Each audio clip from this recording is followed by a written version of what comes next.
So, I finally read Chainsaw Man, and everyone was right. Makima is a psychopath. She's completely insane, just as everyone said she is.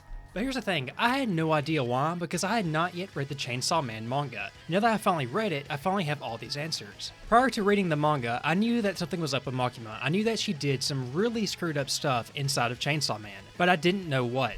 And the reason I knew she was a bad guy and did some really screwed up stuff without reading the manga is because no matter where I went inside of the anime community, there she was, Makima's face, staring at me back in some creepy way. Whether it be in manga screenshots, anime screenshots, or just fan art of Makima. Anywhere I was to go in the anime community, I would eventually see something about her and how screwed up she was, with random vague text alluding to it. In addition to that, I also of course saw many of the Chainsaw Man memes. And I didn't know what any of these meant or what they stemmed from, because I had yet to read the manga. And so much of this stemmed from content the anime had yet to adapt. Just to be clear, I started off as an anime only for Chainsaw Man. I watched season 1 a few years ago, and while I did enjoy it, I never got around to reading the manga. I needed to do so and even read one chapter, but never really stuck with it to catch up to the series. But if you're a Chainsaw Man watching this video, you're probably already aware that in the past few weeks, the Chainsaw Man The Reze Arc movie just came out in American theaters. So I watched a recap of season 1 just to freshen up on everything, and then I went and saw the movie, and I really loved the movie. And it made me want to start reading the manga right away to see what happens. See, I didn't know what Makima did that was so bad. I didn't know if it was something physical, like physical torture to Denji, even though it ended up being more akin to mental torture. I just knew she did some screwed up stuff. So I thought maybe in the movie, the things that she does that are really bad, that everybody always alludes to, might happen in the movie. But it didn't. So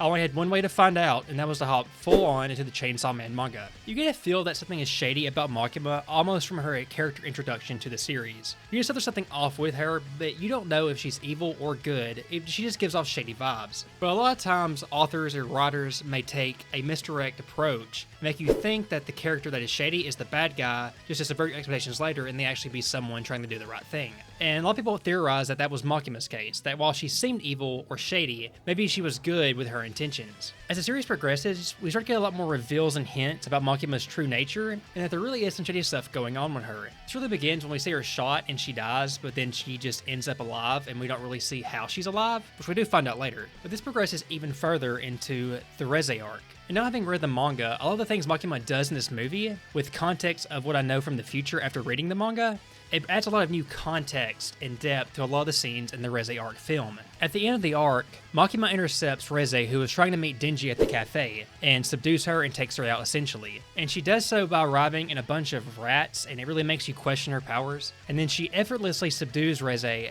who is presented as an antagonist to be very powerful. And when she first arrives on the scene, she refers to the country mouse and city mouse conversation that Reze and Denji had earlier in the arc. And if she knew about that conversation, it makes you realize that the entire time that Reze and Denji were interacting, Makima was aware of it. And she was eavesdropping on that conversation. And we learn later on that she's always listening through means of her devil abilities. And finding out that she was listening to this conversation, which was intended to be this somewhat romantic moment between Denji and Reze. And that privacy of that moment was essentially taken away from them by Makima, which we, the reader, discover later on.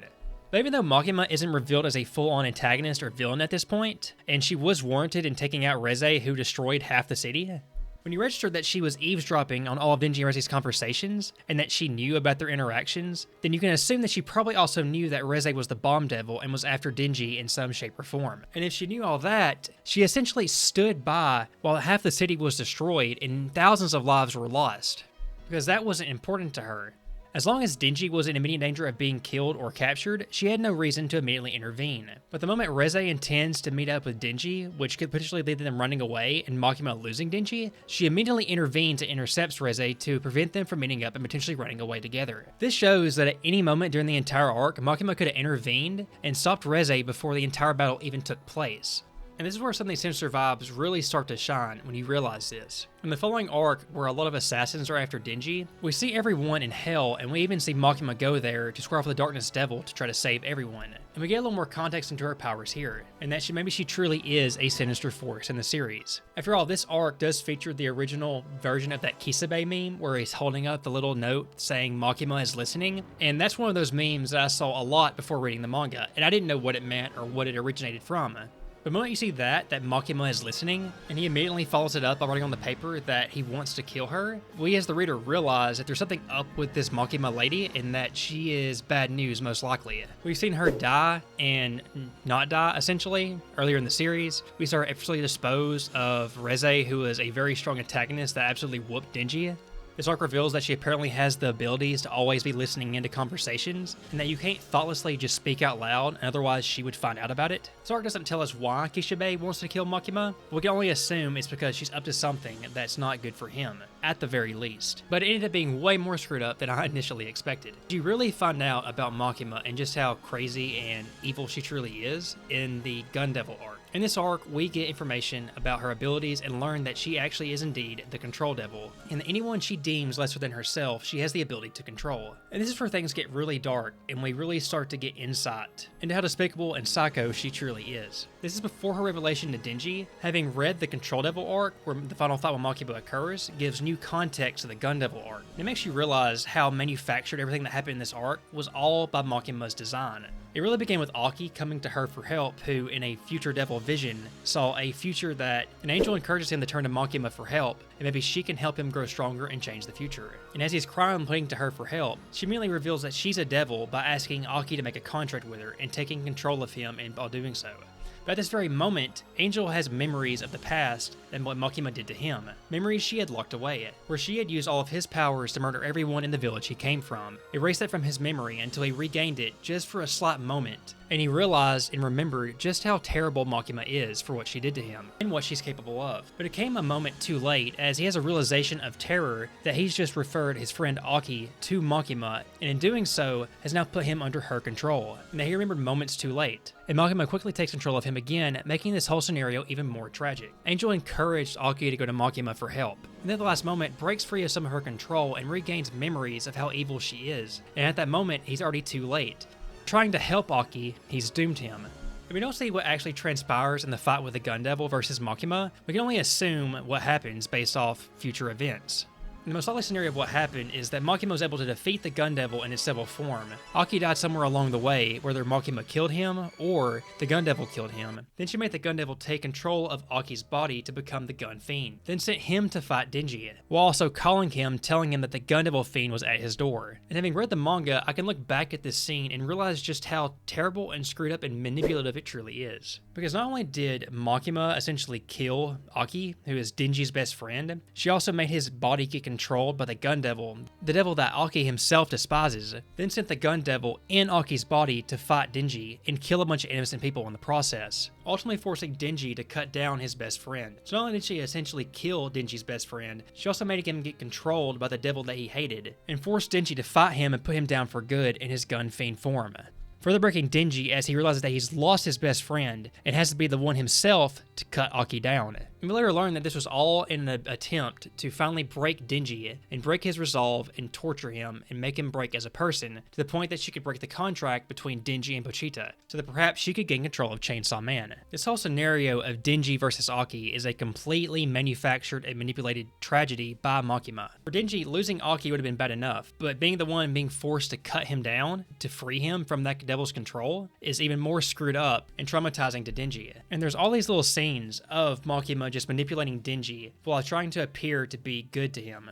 She promised him that if she beat the Gun Devil, she would grant him any wish, just something to inspire him and make his life better. In the Reze arc, she went and saw 10 films with him, and the first 9, each of them hated, but on the 10th movie, both of them just happened to love it and cried together at the ending of it, giving Denji this false manufactured sense of being able to relate to Makima and that maybe they have the same taste in movies and so on. And then she reveals that everything about his happiness was manufactured by her so she could make him happy as possible, just to take it all the way, to make him as miserable as possible. Denji was essentially broken after Aki died. Then she sent it a hand to Denji and brought him to his apartment, appearing as if she was wanting to help him out of his depression. But ultimately she revealed that she was responsible for everything, and that any bit of happiness that Denji might obtain in life, she would take it away, whether it be killing people close to him, or overall just tormenting him for his entire life, until she broke that contract. And upon this realization that Makima had been using and manipulating him this entire time, and that now Aki was dead too, Denji was essentially completely broken, and this can be seen when Power arrives at Makima's apartment. Before she even opens the door, Makima tells Denji that she's going to kill Power, and Denji is essentially speechless. He's already so broken at this point that he can't even do anything to stop it. He's pulled to the door by Makima, the door is opened, and then Makima in cold blood murders Power right in front of Denji to further break him. She'd broken him so much emotionally and psychologically by this point that he couldn't even interfere to stop Power from being killed here. And you have to remember that he wasn't physically incapacitated or being full-on controlled by Makima at this point. Since he was Chainsaw Man and Makima didn't see Chainsaw Man as lesser than herself, she couldn't use her powers directly on Denji. So emotional manipulation was really the only choice she had, and that was done all by her hand without using her devil powers. And there's a revelation at the end of the Control Devil arc once Denji kills Makima. Denji says that Makima perceives people via scent, and that she only remembers the scents of people she has an interest in, and that Denji was able to catch Makima off guard because Makima had never once seen Denji, she only saw Chainsaw Man, showing how more screwed up this entire situation was, that to Makima, Denji was nothing but a tool blocking her from getting to Chainsaw Man. So much so that she didn't even remember his scent, because to her, he was essentially of no interest. Makima, through her control and manipulation, was essentially a near unbeatable character. She controlled and manipulated people to further her own desires, even had a contract with the Prime Minister of Japan to pretty much make her immortal. Any injury to her would be inflicted instead upon somebody in Japan. If Makima gets her arm cut off, then somebody in Japan gets their arm cut off. If she gets her head cut off, then somebody gets her head cut off. And having that knowledge makes her near impossible to fight for someone trying to save lives. Because if you go for a killing blow versus Makima, it's not going to actually kill her, it's going to kill someone innocent. And this is essentially just further manipulation. This is what forced Denji to have to eat Makima, to find a way to bypass the contract. And what makes this tale and story even more tragic is that despite all the manipulation and hell that Makima inflicted upon Denji's life, all the time she spent manipulating and controlling him to begin with essentially made Denji love her. Even him learning the truth about all these terrible acts and things he did to her didn't end his love for her. And he even says that to kill Makima, he didn't do it to hurt her. To him, it was just an act of love. And that's pretty much what allowed him to bypass her contract when eating her to finally kill her. Because he wasn't out to inflict pain upon her, to him he saw it as becoming one with her. Which in a way makes it even more horrible for Denji, realizing that he still loves someone that did all these horrible and awful things to him, and that he only loves her based off a manufactured persona she displayed to him for so long. So I'm fully caught up with the Chainsaw Man manga now, and I fully understand why everybody refers to Makima as a completely evil psychopath. I also know where all the memes come from now, so that's also cool. But if you made it this far in the video, thank you so very much for watching. Hopefully you enjoyed hearing me rambling on about Makima and Chainsaw Man. If you enjoyed the video, please consider hitting the like button and leave me a comment down below telling me what the most screwed up thing you think Makima did was. Leaving a like and a comment really does help the video and on the YouTube algorithm. Please consider hitting the subscribe button to subscribe to the channel. My name has been Champizard, and thank you so very much for watching.